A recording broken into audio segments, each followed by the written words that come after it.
Ошол эмне үчүн өзгөрүшүбүз керек деген суроого мен мындай айтат элем. Коом жаңыланып, талаптары өзгөргөндөн кийин ар бир мындай кандай бир деңгээлде коомдун өзүнүн бир баягындай адамдарга койгон талаптары бар экен да. Мисалы үчүн Советтер Союзунун мезгилинде көбүрөөк мындай тартиптүү,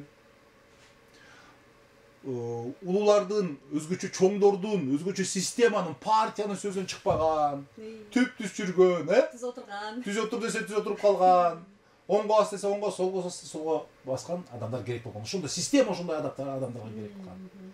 Оңго солго баскандарды абдан жазалап турган. Керек болсо аларга ар кандай ярлыктарды тагып турган да.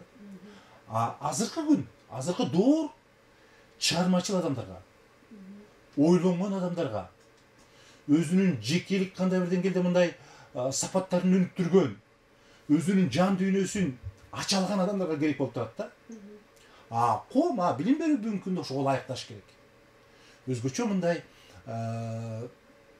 мыйзамды сактаган, бирөөлөргө зыян келтирбеген, колунан келсе пайда алып келген. Бирок ошол эле мезгилде өзүнүн ички потенциалын ачып, ошону реализация кылган адамдарга муктаж керек болуп турат да, муктаждык болуп турат да.